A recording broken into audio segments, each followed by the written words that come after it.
திருமேச்சூர் லலிதாம்பிகையின் அற்புதமான தரிசனம். நவராத்திரி 10ஆம் நாள் திருமேச்சூர் போய் லலிதாம்பிகையை தரிசனம் பண்ணிட்டு வந்த பிள்ளைங்களா, அந்த வீடியோ உங்களுக்கு முழுமையாக தரேன். இந்த திருமேச்சூரோட வரலாறும் தெரிஞ்சுப்போம்.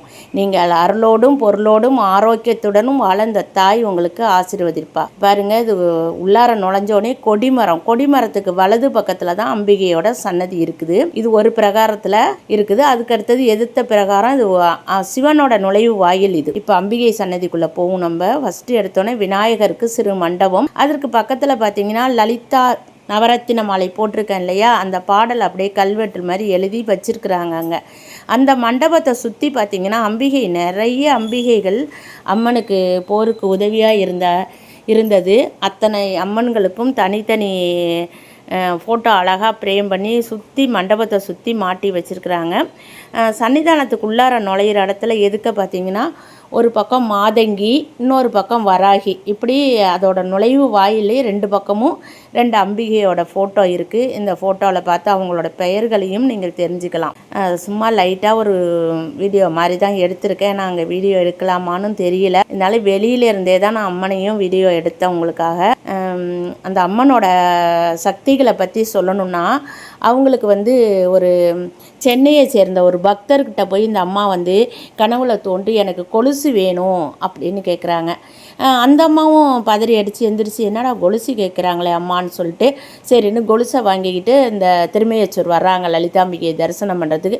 அவங்க என்ன லலிதா சகசரநாமத்தை அனுதினமும் உச்சரிக்கக்கூடிய ஒரு நல்ல பக்தை அவங்க. அப்போ இங்கே உள்ள இருங்க, அப்படி கொலுசு போடுற பழக்கம்லாம் நம்ம கோயிலில் இல்லையம்மா அப்படிங்கக்குள்ள, இல்லை அம்மா என் கனவுல கேட்டிருக்காங்க அப்படிங்கக்குள்ள கண்டிப்பாக அதுக்கு ஏதாவது ஒரு வாய்ப்பு இருக்கும், நீங்கள் பாருங்கள் அப்படின்னு திரும்ப அவங்க வலியுறுத்தி சொன்னதுனால அந்த ஐயர் அபிஷேகம் பண்ணுற போக்குள்ள தேய்ச்சி கழுவி பார்க்குறப்ப தான் அந்த அம்பிகையோட கால்களில் கொலுசு போடுறதுக்கான வாய்ப்புகள் இருப்பது அந்த நாள் கண்டறியப்பட்டது. அன்று முதல் இன்று பக்தர்கள்லாம் என்ன செய்கிறாங்கன்னா அம்பிகைக்கு கொலுசு வாங்கி சாத்துறாங்க.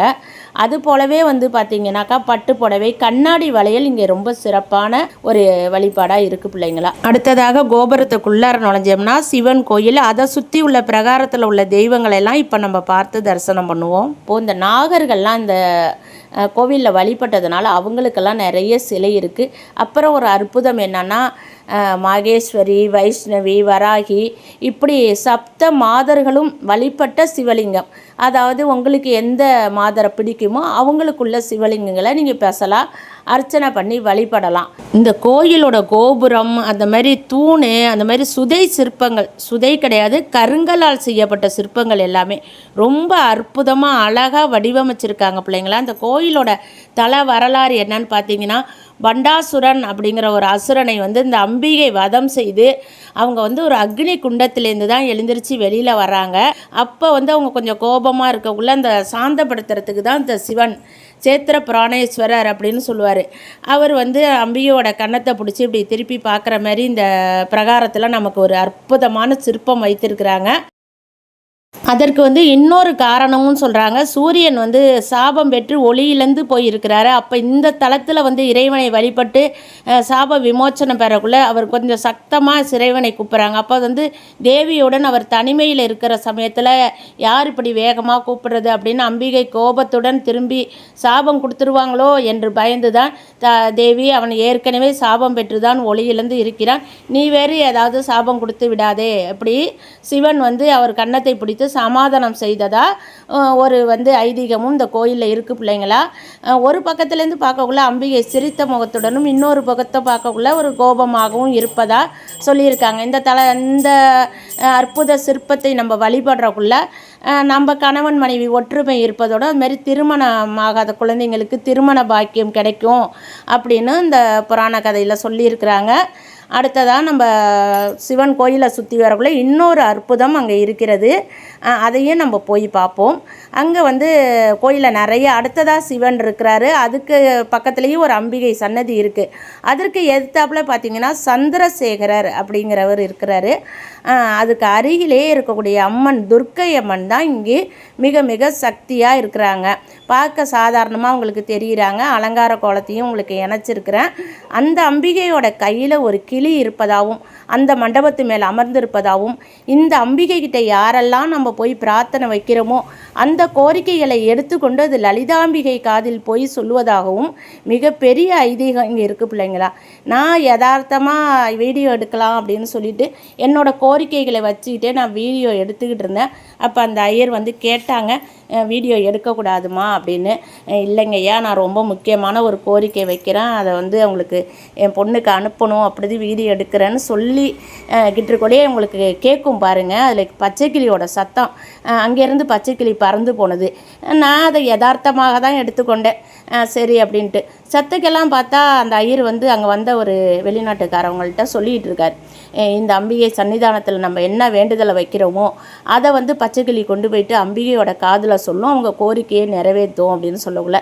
இதெல்லாம் வந்து ஒரு மிகப்பெரிய ஒரு ஆச்சரியமான விஷயங்கள் பிள்ளைகள். அந்த கோயிலில் நம்ம யதார்த்தமாக நினைக்கிறோம். அந்த கிளி கூட யாருன்னு சொன்னால் சுகபிரம்மர் அப்படிங்கிற ஒரு முனிவர், அவர் தான் அங்கே கிளியாக இருக்கிறதா. அந்த கிளியோட சத்தம் யாருக்கெல்லாம் கேட்குதுன்னு சொல்லுங்கள் பிள்ளைங்களா. எனக்கு அப்படியே மெய் சிலிர்த்து போச்சு அந்த நேரம். நம்மளோட கோரிக்கையை அது ஏற்றுக்கிட்டது மாதிரி அந்த கிளியோட சத்தம் கேட்டப்போ எனக்கு ரொம்ப ரொம்ப சந்தோஷமாக இருந்துச்சு. இந்த கோயிலோட கட்டமைப்புகள்லாம் பாருங்களேன், கொஞ்சம் வித்தியாசமாக அப்படி வளைவாக அப்படி கட்டமாக இல்லாமல் அப்படி அற்புதமாக இருக்குது. இது வந்து மகாவிஷ்ணு பின்புறத்தில் இடம் பிடிச்சிருக்கிறாரு. அந்த அந்த மேகநாத சுவாமியோட அந்த கருவறை மண்டபத்தோட பின்பக்கத்தில் இவங்கெல்லாம் இருக்கிறாங்க. இங்கே வந்து சதுர்முக, நம்ம வந்து சாதாரணமாக ஒரு முகத்தில் தான் சண்டிகேஸ்வரரை பார்த்துருப்போம். சதுர்முக சண்டிகேஸ்வரர் வந்து அந்த கோமுகி சொல்லுவோம் இல்லையா, தீர்த்தம் ஊத்துற இடத்துல அங்கே இருக்காங்க. இங்கே வந்து முக்கியமாக மகாலட்சுமி அந்த வந்து கஜலட்சுமியாக அந்த இடத்துல இருக்கிறாங்க பிள்ளைங்களா. உங்கள் யாருக்கெல்லாம் அந்த பச்சைக்கிளி கத்துற சத்தம் கேட்குதோ அவங்கெல்லாம் அந்த கோரிக்கையை வச்சுங்க. இந்த அற்புதமான துர்க்கை சுகபிரம்மர் உங்களோட கோரிக்கைகளும் அவசியம் நிறைவேற்றி வைப்பார். நான் வந்து இந்த துர்க்கையை வழிபடக்குள்ள மாலை 5:30 மணி ஆகிட்டு, அதனால் சிவனடியார்கள் வந்து ஒவ்வொரு சன்னிதானத்திலுமே நின்று பாடல்கள் பாடிக்கிட்டே பஜனை முடிச்சுட்டு அந்த சாயங்கால பூஜை நடந்து கொண்டிருந்தது. அப்படியே தான் நான் வீடியோ எடுத்தேன். அந்த கோபுரங்கள் எல்லாம் பாருங்கள், அதுக்கு பக்கத்துலேயே நல்ல வில்வ மரம் வந்து உங்களுக்கு இருக்குது. அது நிறைய காய்கள் காய்ச்சி ரொம்ப நல்லா இருந்துச்சு. இது பார்க்குறதுக்கே அந்த வானம் அந்த இடம் அப்படி ஒரு மனசுக்கு திருப்தியாக இருந்தது பிள்ளைங்களா. சந்தர்ப்பம் கிடைச்சவங்க கண்டிப்பாகவே இந்த கோயிலுக்கு ஒரு முறை போங்க. இது திருப்பாம்பரத்துலேருந்து ஒரு 3 கிலோமீட்டர் தூரத்தில் தான் இந்த லலிதாம்பிகை சன்னிதானம் இருக்கிறது. அதனால் நீங்கள் திருப்பாம்பரம் போகிற நீங்கள் அவசியமாக இங்கே போயிட்டு வாங்க. அது மட்டும் இல்லாமல் இது சனீஸ்வரர் பிறந்த ஊர் அப்படின்னும் சொல்லுவாங்க. இந்த சூரியன் சாபம் நீக்கப்பட்டதால் அவருக்கென்று ஒரு தனி சன்னிதானமும் அங்கே இருக்கிறது. அடுத்தது சுற்றி வந்து பார்த்திங்கனாக்கா அந்த ரிஷபம் மயில் அந்த வாகனங்கள்லாம் ரொம்ப நல்லா இருந்துச்சு. அதனால தான் அதையும் ஒரு வீடியோ எடுத்துட்டேன். அதை பார்த்தோன்னே அதுக்கு கீழே சரி ஒரு 5 நிமிஷம் உக்காந்துட்டு அந்த முத்திரைகள்லாம் உங்களுக்காக தான் அங்கே பிடிச்சி கொஞ்சம் நல்லா தியானம் பண்ணி வேண்டிக்கிட்டு அதுக்கப்புறம் நான் வந்து அந்த இடத்துலேருந்து நம்ம அடுத்தது கடைசியாக வந்தது தான் சிவன் கோயிலுக்குள்ளார. அங்கே வந்து பார்த்திங்கன்னா நந்தியை சுற்றி தீபம் ஏற்றுற இடம், அங்கேயும் உள்ளாரையும் நிறைய லிங்கங்கள்லாம் இருக்குது மண்டபத்துக்குள்ளார. அதை நம்ம வீடியோ எடுக்கக்கூடாது, சிவனையும் வீடியோ எடுக்கக்கூடாது. நம்ம வந்து வெளியிலேருந்து தான் லேசாக ஜூம் பண்ணி அந்த வீடியோவை நாங்கள் எடுத்தோம். ரொம்ப அற்புதமாக இருந்தார் சிவன் மேகநாத சுவாமிகள். இது வந்து வேற ஒரு சிவன். அந்த சிவனோட சன்னிதானத்துக்கு சைடிலேயே இந்த சிவனும் அம்பாளும் அங்கே தனியாக இருக்கிறாங்க. இவங்க வந்து பாதாளலிங்கம் சிவன் கோயில் வாசல்லே இவங்க இருக்கிறாங்க. இந்த கோயிலோட கட்டமைப்புகள்லாம் பாருங்களேன். கோயிலை சுற்றி அப்படியே ஒரு வீடியோவாக எடுத்துருக்கிறேன். இதுதான் நுழைவு வாயில், கோவிலோட நுழைவு கோபுரம் இது. அதை சுற்றி அப்படியே பார்ப்போம். நம்ம இந்த பக்கத்தில் பார்த்திங்கன்னா கோசாலையும் இங்கே சின்னதாக அமைச்சிருக்கிறாங்க. பசுவும் கன்றும் படுத்திருந்துச்சு. அடுத்தது இந்த கோமாதாக்கெல்லாம் நம்ம வாழைப்பழம் கொடுத்துட்டு அவங்கள தொட்டு கும்பிட்டுட்டு ரொம்ப சந்தோஷமாக நான் வெளியில் வந்தேன் பிள்ளைங்களா. இந்த அற்புத தரிசனத்தை உங்களுக்கும் காட்டணும்னு தான் இந்த வீடியோ. இந்த கோயில் பற்றியும் லலிதாம்பிகை பற்றியும் உங்களுக்கு தெரிந்த தகவல்களை பதிவிடுங்கள். நம்ம வீடியோவுக்கு ஒரு லைக் கொடுங்க. அடுத்தது ஒரு நல்ல பதிவுடன் உங்களை சந்திக்கிறேன். நன்றி. நான் உங்கள் சக்தி உமா.